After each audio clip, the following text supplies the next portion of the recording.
Hey kids, it's 8-Bit Eric, your bestest friend on YouTube, and today we are going to talk about another Nintendo Switch eShop game.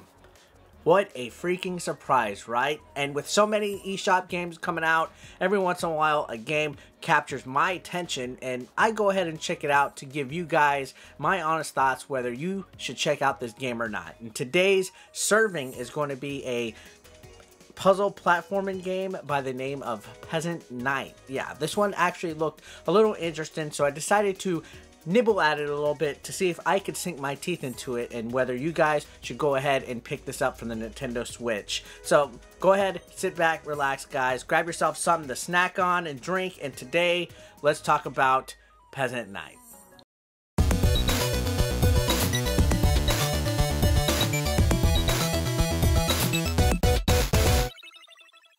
So Peasant Knight is a puzzle platforming game, and it kind of mostly plays like an endless runner in the thought that your main character runs right, and if you use left and move your character forward, if you hold right it moves your character super faster.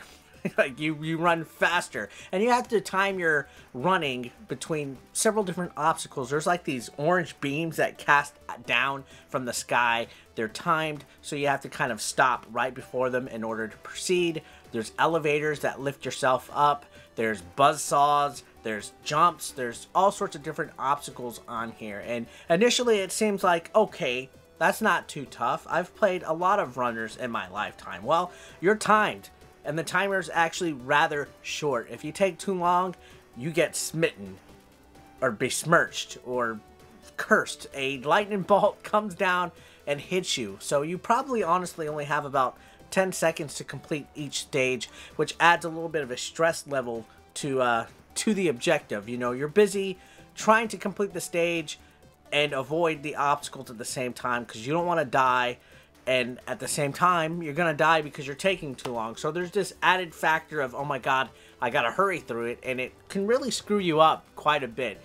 You will die instantly if anything touches you. And some of the deaths are kind of funny. Especially like when you go up on the elevator and you're kind of mistimed or misguided underneath. And you, boom, you smash your head and get flattened like a pancake.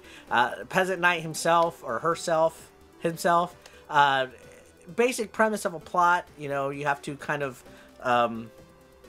make your way through the levels. There's about 80 of them, and they all are rather short. You can complete some of the levels on the first try initially rather quickly, like within 10 seconds. Now the rest of them, once you get to a certain point in the game, it's all trial and error.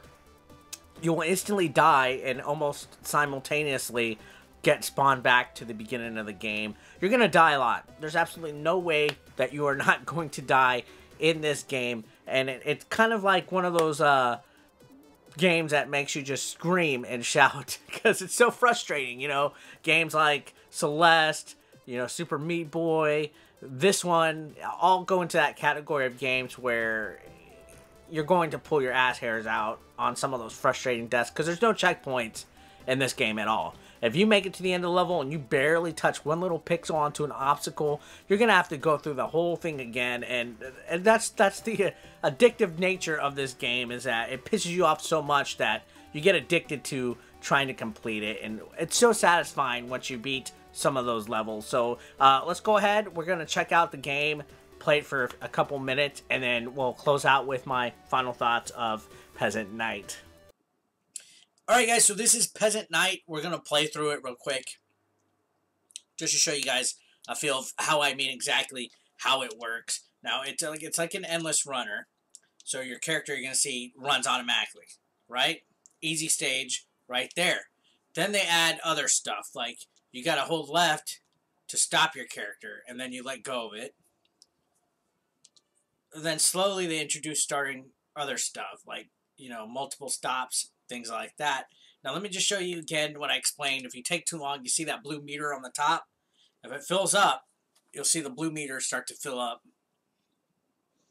That's what happens. You're timed, and if you take too long, you'll be struck by lightning. Easy enough. Now each stage, you know, like most normal games, each one adds a little bit of something new. Like this one had a elevator. And the general idea is you just try to make it to the end goal. Eventually, you'll see in harder levels, there'll be multiple little portals that can send you backwards. Oh, see, I just got squashed.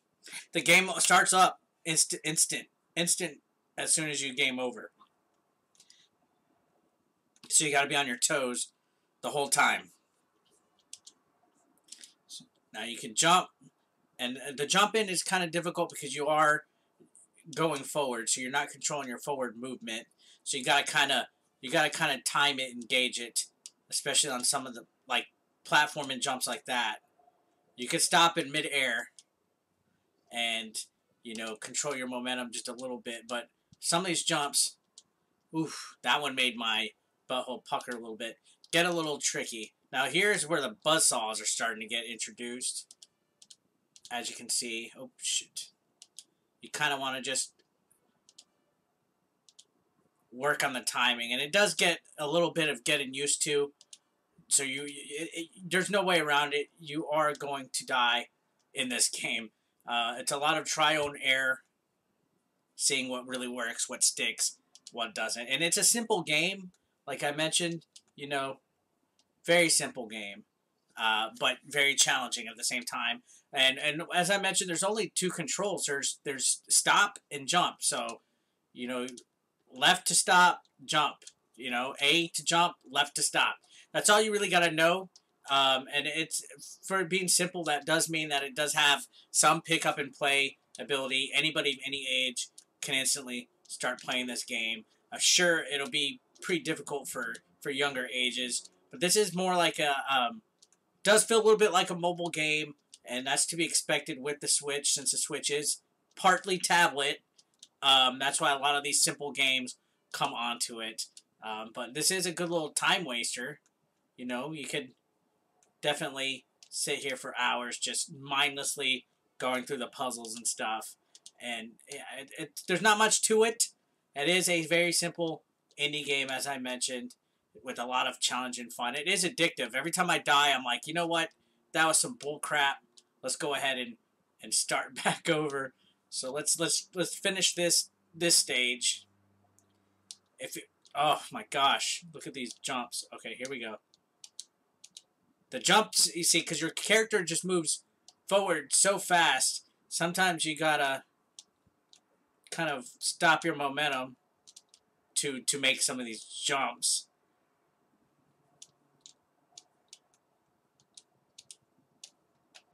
Oh my goodness. You see that? Then it starts instantaneously, and sometimes you gotta kind of get your bearings again. There we go. So yeah, this was Peasant Knight, guys, just to show you, and then there still is a fair amount of content. I've made it to about level 28, so there is about 80 levels. They each progressively get pretty hard. And yeah, very simple game. So Peasant Knight, as you can see, a fun yet challenging puzzle platforming type of game. Again, there's over 80 levels, all sorts of traps. There's local multiplayer also. You can play up to 4 players on one screen, so that'd be chaotic. If I had friends, I can invite them over and we can check the game out. There's co-op modes, race modes, so there's a fair amount of little content here.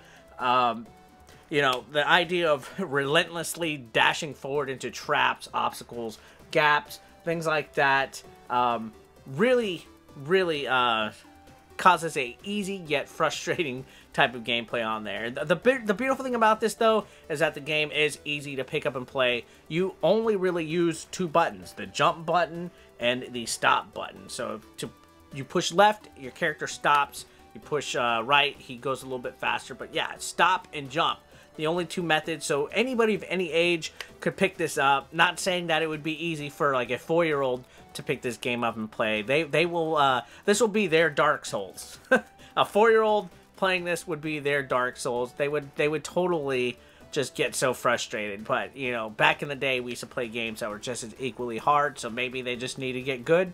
Maybe we all need to get good, guys. That's what 8-Bit Eric is about. Getting good. You come onto this channel, you get good.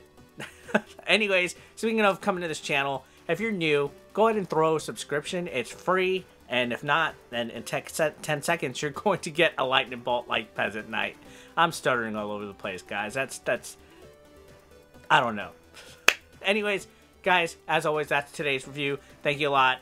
Don't forget to hit that like button on the way out. If not, go fist yourself.